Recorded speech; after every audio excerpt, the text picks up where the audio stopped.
Hello friends, good morning. चलिए जानते हैं देश और दुनिया की तमाम छोटी बड़ी खबरें, जिसमें सोना चांदी, मौसम और राजनीति से जुड़ी बड़ी खबरें आपको बताएंगे सिर्फ 5 मिनट में। लेकिन उससे पहले वीडियो को लाइक जरूर करें और चैनल पर नए हैं तो चैनल को भी सब्सक्राइब कर लें। तो चलिए वीडियो को स्टार्ट करते हैं। बता दें, मालदीव की सस्पेंड महिला मंत्री मरियम स्यूना द्वारा प्रधानमंत्री नरेंद्र मोदी के सोशल मीडिया पर की गई अपमानजनक टिप्पणी पर विवाद बढ़ता जा रहा। अब मंगलवार को एनसीपी प्रमुख शरद पवार ने मालदीव विवाद पर पीएम मोदी का समर्थन करते हुए कहा कि पीएम के खिलाफ ऐसी टिप्पणियां स्वीकार नहीं की जा सकती। एनसीपी प्रमुख शरद पवार ने मंगलवार को मालदीव विवाद पर अपनी प्रतिक्रिया देते हुए कहा कि वो हमारे देश के प्रधानमंत्री हैं। देश में राम मंदिर के प्राण प्रतिष्ठा समारोह को लेकर तैयारियां जोरों पर, निमंत्रण पत्र बांटे जा रहे हैं और लोग अयोध्या पहुंचने की भी तैयारी कर रहे हैं। इसमें कुछ नेता इस मुद्दे पर जमकर राजनीति भी कर रहे हैं। सपा प्रमुख अखिलेश यादव अब तक कह रहे थे कि उन्हें इस समारोह में शामिल होने का निमंत्रण नहीं मिला, लेकिन आज विश्व हिंदू परिषद की ओर से सपा प्रमुख को राम मंदिर प्राण प्रतिष्ठा समारोह में शामिल होने का निमंत्रण दिया गया। भारत मालदीव विवाद के बीच कांग्रेस अध्यक्ष मल्लिकार्जुन खड़गे ने मंगलवार को कहा कि प्रधानमंत्री मोदी हर चीज को व्यक्तिगत रूप से लेते हैं। कर्नाटक के कलबुर्गी में पत्रकारों से बात करते हुए खड़गे ने कहा, नरेंद्र मोदी सत्ता में आने के बाद हर चीज को निजी तौर पर ले रहे। कांग्रेस अध्यक्ष ने कहा, अंतर्राष्ट्रीय स्तर पर हमें अपने पड़ोसियों के साथ अच्छे संबंध रखने चाहिए। पश्चिम बंगाल की मुख्यमंत्री ममता बनर्जी ने राम मंदिर विवाद को लेकर बयान दिया। उन्होंने कहा कि कल मुझसे राम मंदिर को लेकर पूछा गया कि मैं उत्सव पर विश्वास रखती हूं जो सभी को साथ लेकर चले। सबके बारे में बात कर उन्होंने कहा, धर्म और आस्था का बेहद मसला निजी है। हम सामूहिक पर विश्वास रखते हैं। जब तक जीवित रहूंगी मजहबी बंटवारा नहीं होने दूंगी। मुंबई में प्रवर्तन निदेशालय की टीम ने मंगलवार को मनी लॉन्ड्रिंग से जुड़े एक मामले में शिवसेना के विधायक रविंद्र वायकर और उनसे जुड़ी कुछ संस्थाओं के परिसरों पर छापेमारी की। अधिकारिक सूत्रों ने बताया कि यह मामला जोगेश्वरी इलाके में एक लग्जरी होटल के निर्माण में कथित अनियमितताओं से संबंधित है। सूत्रों के हवाले से पता चला, केंद्रीय एजेंसी की टीम मुंबई में लगभग 7 स्थानों पर सर्च ऑपरेशन करने पहुंची। शिवसेना विधायकों की अयोग्यता के मामले में अदालत के फैसले से पहले उद्धव ठाकरे ने सुप्रीम कोर्ट में हल्फनामा दायर किया, जिसमें विधानसभा अध्यक्ष राहुल नार्वेकर और मुख्यमंत्री एकनाथ शिंदे के बीच हुई बैठक पर आपत्ति जताई गई। इस मामले में 10 जनवरी को फैसला सुनाया जाना है। जानकारी के मुताबिक पूर्व मुख्यमंत्री उद्धव ठाकरे 7 जनवरी को स्पीकर राहुल नार्वेकर को मुख्यमंत्री शिंदे से उनके आवास पर मुलाकात पर आपत्ति जताई। इंडिया गठबंधन में सीटों के बंटवारों को लेकर पार्टियों के बीच बातचीत का दौर जारी। दिल्ली में रविवार को कांग्रेस और आरजेडी के बीच बिहार में सीट शेयरिंग को लेकर चर्चा हुई थी। उसके बाद सोमवार को आम आदमी पार्टी और कांग्रेस नेताओं के बीच दिल्ली में बैठक हुई थी। वहां आज महाराष्ट्र के 3 दलों के बीच बैठक होनी है। इससे पहले शिवसेना के नेता संजय राउत ने अपनी डिमांड रखी। दिल्ली में कांग्रेस नेताओं के साथ सीट शेयरिंग पर बातचीत से पहले संजय राउत ने आज तक से कहा कि वो मीटिंग से शिवसेना के लिए तय सीटों की डिमांड रखेंगे। दिग्गज संगीत सम्राट उस्ताद राशिद खान का 55 साल की उम्र में निधन हो गया। उन्होंने कोलकाता के एक अस्पताल में आखिरी सांस ली, जहां उनका इलाज चल रहा है और वह प्रोस्टेट कैंसर से जूझ रहे थे। राशिद खान वेंटिलेटर और ऑक्सीजन सपोर्ट पर थे। दिग्गज संगीतकार के निधन से संगीत जगत को बड़ा क्षति पहुंचा है।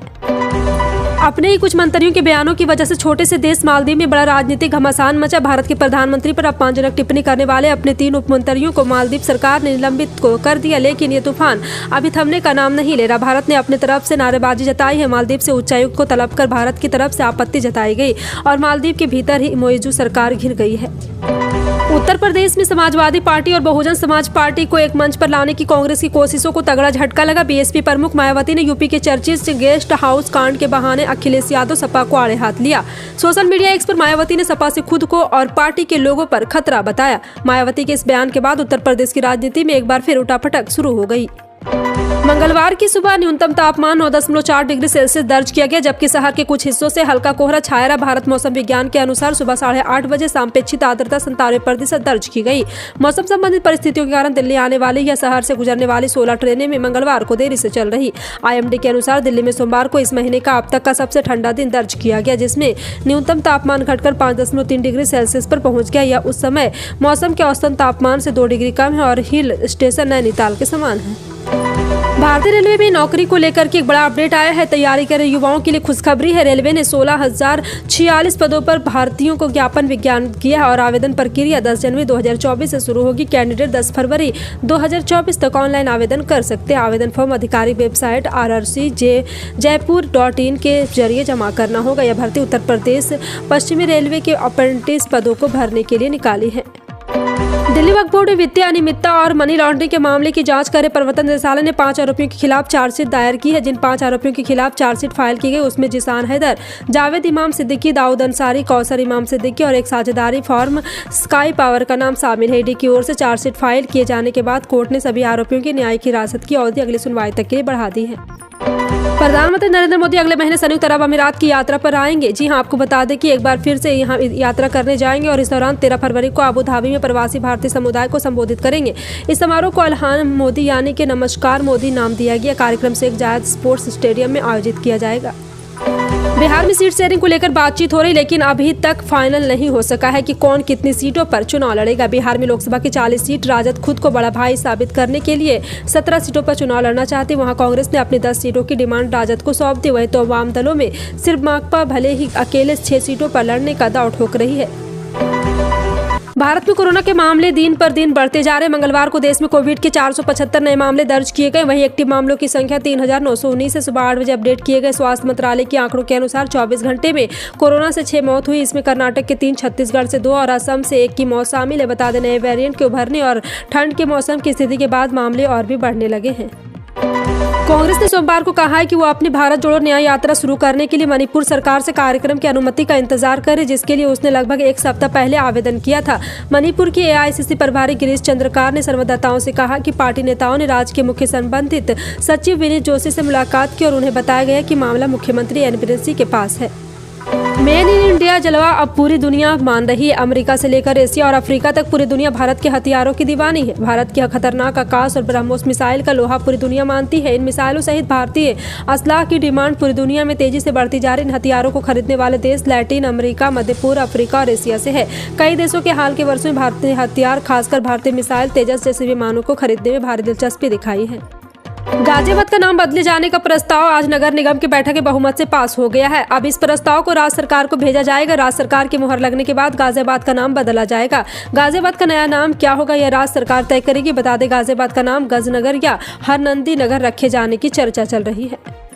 अगर आप नया स्कूटर और कार खरीदने की योजना बना रहे तो थोड़ा सावधान हो जाए। उत्तर भारत सहित पूरे देश में बढ़ते प्रदूषण के स्तर को देखते हुए केंद्र सरकार ने इसे लेकर विस्तृत योजना बनाई। साल 2030 तक प्रदूषण मुक्त भारत का लक्ष्य रखते हुए देश इस दिशा में केंद्र सरकार के अंतर्गत नीति आयोग ने बड़ा प्लान बनाया है। सरकार ग्रीन एनर्जी को बढ़ावा दे रही है, यह बात तो सभी जानते हैं। अब बाइक से लेकर ओला, उबर और अन्य टैक्सी सेवा, स्विगी और जोमेटो से इस्तेमाल होने वाली बाइक को इलेक्ट्रिक में बदलने का लक्ष्य रखा गया है। भारतीय सराफा बाजार में 9 जनवरी 2024 को सोना और चांदी महंगा हुआ। महंगा होने के बाद सोने की कीमत 62,000 रुपये प्रति 10 ग्राम के पार है। वहीं चांदी का भाव 71,000 रुपये प्रति किलो से अधिक है। राष्ट्रीय स्तर पर 999 शुद्धता वाले 24 कैरेट 10 ग्राम सोने की कीमत 62,322 रुपये, जबकि 999 शुद्धता वाले चांदी की कीमत 71,719 रुपये है। वैश्विक बाजार में कच्चे तेल की कीमतों में एक दिन की गिरावट के बाद दोबारा बढ़ोतरी होने लगी। सोमवार को जहां क्रूड ऑयल के दाम कम हुए तो वहीं मंगलवार को इंटरनेशनल मार्केट में कच्चे तेल की कीमत बढ़ गई। 9 जनवरी को वैश्विक बाजार में WTI क्रूड के दाम 0.17% यानी कि $0.12 पर बढ़कर $70.79 प्रति बैरल पर पहुंच गए, जबकि ब्रेंट क्रूड यहां पे यानी $0.22 प्रति बढ़कर $76.34 प्रति बैरल पर पहुंच गए। इसी के साथ देश के कई शहरों में पेट्रोल डीजल की कीमत बढ़ गई है। खास सुरक्षा पोर्टल के माध्यम से सरकार ने गरीब और अपात्र परिवारों को बहुत ही महत्वपूर्ण सुविधाएं प्रदान की। आधार कार्ड और जनाधार से सही कार्रवाई कराना जरूरी है ताकि लोग इसे योजना का तुरंत लाभ उठा सके। यह सुनिश्चित करना भी महत्वपूर्ण है कि लोग इस तकनीक तरीके से अपने राशन कार्ड और आवश्यक जानकारों को अपडेट करें ताकि वे इस खास सुरक्षा पोर्टल के लाभ को पूरी तरह से हासिल कर सके। खास सुरक्षा अत्यंत महत्वपूर्ण मुद्दा है और ऐसी पहलों से जुड़े सरकार प्रोग्राम जो अपात्र परिवारों की मदद कर सकते हैं वे समाज में सकारात्मक परिवर्तन ला सकता है। प्रधानमंत्री किसान सम्मान निधि योजना के लिए सरकार ने ई-केवाईसी एवं भौतिक सत्यापन कराना जरूरी कर दिया है। ई-केवाईसी एवं भौतिक सत्यापन नहीं कराने वाले किसानों की किस्त बंद हो जाएगी। जिले के 54,767 किसानों को प्रधानमंत्री किसान सम्मान निधि योजना का लाभ मिल रहा है। इसमें से अब तक 50,912 किसानों ने ई-केवाईसी एवं 27,671 किसानों ने ही भौतिक सत्यापन कराया है, जबकि 3,189 किसान ई-केवाईसी एवं 27,741 किसान भौतिक सत्यापन कराने से वंचित है। केंद्रीय कर्मचारी और पेंशनर के लिए गुड न्यूज है। लेकिन लोकसभा चुनाव से पहले केंद्रीय कर्मचारी को 3 बड़ी सौगात मिल सकती। खबर है कि चुनाव से पहले मोदी सरकार एक बार फिर 4% महंगाई भत्ते में बढ़ा सकती। डीए के बढ़ते हाउस रेंट अलायंस में भी बढ़ोतरी हो सकती है। इसके अलावा फिटमेंट फैक्टर को भी बढ़ावा देने का विचार किया जा रहा है। इससे बेसिक सैलरी 18 से बढ़कर 26,000 हो जाएगी। अगर मोदी सरकार चुनाव से पहले इन तीनों पर विचार करती है तो कर्मचारी की सैलरी में बड़ा उछाल देखने को मिलेगा। हालांकि अभी आधिकारिक पुष्टि नहीं हो सकी है।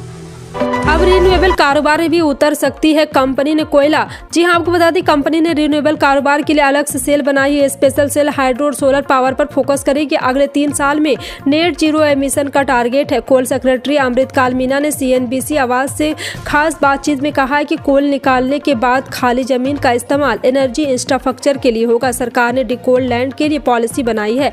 इस पॉलिसी के तहत कोल निकालने के बाद खाली जमीन का इस्तेमाल होगा। इस जमीन का इस्तेमाल एनर्जी इंफ्रास्ट्रक्चर में रहेगा। फिलहाल आपका इन सभी खबरों पर क्या कहना है, कमेंट सेक्शन में टाइप करके जरूर बताएं।